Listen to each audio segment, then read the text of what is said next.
I don't have anything. I don't have anything. I don't have anything. I don't have anything. I don't have anything. I just don't have anything. I don't have anything. We don't have anything. Just don't have anything. Don't have anything. So I don't have anything. I don't have anything. I don't have anything. I don't have anything. I don't have anything. Just don't have anything. I just don't have anything. I don't have anything. Again, I don't have anything. I don't have anything. I don't have anything. Don't have anything. I'm a black, gay, immigrant woman. And if you are an individual, a foreign national, who illegally enters the United States of America, you are, by definition, a criminal. And so therefore, you are subject to deportation. And we finally, after 4 years of chaos and mayhem and apologizing for America, have a president again in the Oval Office who is standing up for America. And this is what it looks like when you have a leader of our great nation who uses the leverage of the United States, who understands that since our nation's founding, we have been viewed as that shining light on the hill. We have been viewed, rightfully so, as the best, proudest country in the world. And President Trump is not afraid to say that or to use that for the American people's benefit. Welcome to the new era of politics, where common sense now leads the country. Over the past 4 years, the press secretary was essentially a placeholder, but in just a few weeks, the new Trump press secretary, Karoline Leavitt, has completely outperformed Jean-Pierre in front of the media. In this video, we've gathered all the moments where Karoline Leavitt took down Karine Jean-Pierre during White House press briefings. From their very first briefing, notice how they celebrated the appointment of the first black woman, the first immigrant, and the first openly gay woman to serve as White House press secretary. Good afternoon, everybody. Hello. I know that was a long 2 minutes. I apologize. Okay, let's get started. So before we start the briefing, I want to take a moment to recognize the lives lost and forever changed in Buffalo. Former Buffalo Police Lieutenant Aaron Salter, 55, is a hero, a security guard who engaged the suspect to save lives and was killed in the process. Ruth Whitfield, 86, was mother of Buffalo's retired fire commissioner, Garnell W. Whitfield. Ruth was the rock of the family, devoting her life to taking care of her 4 children and husband. Ruth was visiting the former... Sorry, but this is just nonsense to listen to and a clear example of a true DDI hire. One question I'd like to ask is, does she really think saying all these things would make her look good in her first appearance as press secretary? If she does, then she should have started with something more. It's an honor to be here with all of you. A lot of familiar faces in the room, a lot of new faces. And President Trump is back, and the golden age of America has most definitely begun. The Senate has already confirmed 5 of President Trump's exceptional cabinet nominees: Secretary of State Marco Rubio, Defense Secretary Pete Hegseth, CIA Director John Ratcliffe, Homeland Security Secretary Kristi Noem, and Treasury Secretary Scott Bessent. It is imperative that the Senate continues to confirm the remainder of the president's well-qualified nominees as quickly as possible. As you have seen during the past week, President Trump is hard at work fulfilling the promises that he made to the American people on the campaign trail. Since taking the oath of office, President Trump has taken more than 300 executive actions, secured nearly $1 trillion in U.S. investments, deported illegal alien rapists, gang members, and suspected terrorists from our homeland, and restored common sense to the federal government. That's exactly what we need, common sense. If you listen carefully, you'll notice a distinct difference in how she confidently addresses the issues that matter to all of us. To me, she's not just speaking. She's making promises that she genuinely believes in. Delivering on the promises he made to the American people, and who speaks the truth. So I'm so humbled by the outpouring of support I've heard from people across the country saying, we're doing such a great job at the White House. Well, it's easy to do a good job when you are acting on common sense and you are speaking the truth. And that's exactly what President Trump is doing every single day. Exactly. When you work with someone who has common sense, this is the result. But that's not the case with Karine Jean-Pierre. Just look at how Jean-Pierre tries to explain the lack of communication between the press and the former president. Full accounting necessarily. And Dr. O'Connor in that memo described the president as, quote, a healthy, active, robust 81-year-old male who remains fit to successfully execute the duties of the presidency. I think that is clearly not what the majority of Americans are seeing. And we have a new poll from CBS News that says 72% of registered voters say the president does not have the mental and cognitive health to serve as president. So are you saying that the majority of Americans are misguided and that they just need to trust Dr. O'Connor and take him at his word? So a couple of things, and I want to say the president is feeling better, and you saw him last night, you saw him today, but he does indeed still have a cold. Look, I want to be very sensitive here, and I think it is important to be sensitive here. We understand how the American people are feeling. We get it. We do. And I do not want to take away from that. I'm not going to speak. I know that there was, you all did a poll, CNN did a poll. I'm not going to speak to every poll. Yes, you can't say anything because there's nothing she truly understands. And as we all know, for them, everything is driven by emotion, gender, and race. That's exactly what happened here. Instead of answering the question, she deflected with an emotional response.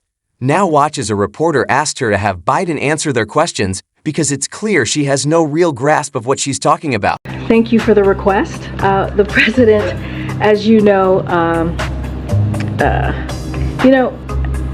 again, I appreciate the question and I get it, and the president understands. You guys want to ask him questions and have the opportunity for him to answer your questions. I do want to say, this is a president that has done more in the first 2.5 years when it comes to the economy, when it comes to really giving the American people a little bit of breathing room than any other president. Did you see how she immediately shifted the conversation? Gosh, she reminded me of Kamala Harris.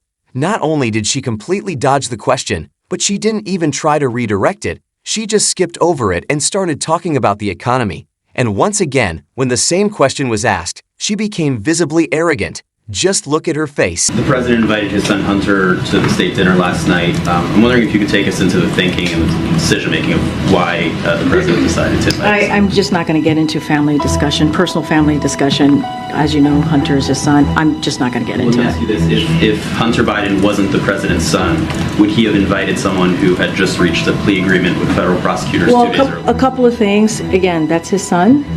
He's a family member. It is not uncommon for family members to attend events at the White House. You could look at past presidents. I'm sure you have. So that is not uncommon. As it relates to anything related to Hunter, I'm just not going to respond to it from here. My God, was there no qualification required to be a press secretary? This woman isn't even close to being qualified, if there ever was a standard. So the question becomes not a reasonable question to ask whether the President of the United States was involved, as this message seems to suggest, in some sort of coercive conversations for business dealings by his son. Is that something, if he wasn't, then maybe you should tell us? So here's the thing, and I appreciate the question. I believe my colleague at the White House Counsel has answered this question already, has dealt with this, has made it very clear. I just don't have anything to share outside of what my colleagues have shared, and so I would refer you to him and the DOJ. Just not going to. This isn't the first time she's dodged a question. She deflected again when a Fox News reporter asked her a very simple question. What's truly hilarious is that she wasn't even remotely prepared to answer, yet she lied right in front of us. So, what do you call it here at the White House when 10,000 people illegally cross the border in a single day? So what do you call it, Peter, when GOP puts forth wait, no, you can't. Karine? I'm answering. Okay, we're gonna move You're on. answering No, the question with a question? Okay. no, we're moving on. Karine, Moving. please. In the back. Go ahead. You said you were Go stopping ahead, the in flow back. at the border. No. 10,000 I tried to migrants. answer, Peter. I Okay. tried to answer the question. You stopped me. Let's go. Guys, let's be honest. Did you actually see her try to answer the question? Or did I miss something? Just listen to what Greg has to say about all the cover-ups she's made for Joe Biden. Jean-Pierre is rejecting claims that the White House staff treats Joe Biden like a baby. In fact, she says Joe is reading at a 3rd grade level and can walk several steps without falling down. When asked about a stain on her shirt, she said Joe spit up on her while burping him. And did you know that she admitted that most of the time, she doesn't even have a clue what she's talking about? Sometimes I get it wrong. At least I admit that. At least I admit that. And sometimes I don't have the information. And I will always admit that. But I do take offense to what was just happening at the beginning of this briefing. It's not. Poor Karine Jean was almost in tears. You won't believe how many times she said, "I don't know." But before we show you the video, take a look at how Karoline was the complete opposite of Jean-Pierre. And keep in mind, the media won't show you this. Were the criminals, there are many criminals. NBC News has learned that ICE arrested 1,179 undocumented immigrants on Sunday, but nearly half of them, 566 of the migrants, appear to have no prior criminal record besides entering the country illegally. Is the president still focused exclusively, which is a civil crime, it's not criminal? It's a federal crime. So I'm asking though, he said he was going to focus on those violent offenders first. So is violent offenders no longer the predicate for these people to be deported? The president has said countless times on the campaign trail, I've been with him at the rallies, I know you've been there covering them too, Peter, that he is focused on launching the largest mass deportation operation in American history of illegal criminals. And if you are an individual, a foreign national, who illegally enters the United States of America, you are, by definition, a criminal. And so therefore... That's how you should answer a question, perfectly, with a punch of truth. These are the same media outlets that stayed silent for 4 years, only to spring back into action the moment Trump stepped into the White House. But Karoline Leavitt didn't stay quiet and watch those biased CNN reporters. She kept hitting them harder with facts. Several prosecutors, I believe 12, fired from the Justice Department who worked on the investigations into the president. As you know, they are career prosecutors, therefore they are afforded civil service protections. How is the administration deciding which laws to follow and which ones to ignore? So it is the belief of this White House and the White House counsel's office that the president was within his executive authority to do that. He is the executive of the executive branch, and therefore he has the power to fire anyone within the executive branch that he wishes to. There's also a case that went before the Supreme Court in 2020, Scala Law LLC versus the Customs, Bureau Protection. I would advise you to look at that case, and that's the legality that this White House was wrestling. I would be overjoyed if any leftist or DDI hire could speak as fluently as she does. She is simply outstanding. It's incredibly difficult for anyone to be this good.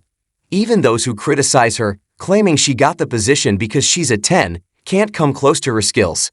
For proof, just watch how she dismantled the previous secretary and the entire left-wing media for failing to speak the truth. Terrorists and cartels and murderers and rapists and American victims that I'm shocked Democrats don't seem to care a lot about.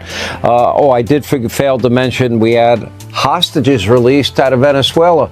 I don't think most Americans, Karoline, even knew about that. No, they didn't. It happened on Friday afternoon. The legacy media went home, I guess, or they didn't want to report on more good news coming from the Trump administration. But Rick Grinnell went to Venezuela with two very clear directives from the President of the United States. Land repatriation flights of illegal Tren de Aragua gang members who have infiltrated our country under the Biden administration. Get them back to Venezuela. Done. Rick Grinnell did it. And number two, return the 6 U.S. hostages who have been held captive in Venezuela and the previous administration never even talked about. Rick Grinnell, on the behalf of President Trump, using President Trump's negotiating leverage, was able to get that done. And then in that same day, we took out ISIS fighters in Somalia. Again, a story that the mainstream media doesn't want to cover. And then Secretary of State Rubio, who's doing a phenomenal job on behalf of President Trump, secured concessions from Panama. They are no longer going to charge U.S. naval ships who go through the canal, and they also have said they are no longer going to be a part of the CCP-led Belt and Road Initiative. So these small wins are racking up for the United States, and the entire world knows that America is back. And remember, 5 years ago when Joe Biden took office, that was his slogan, and we saw the deterioration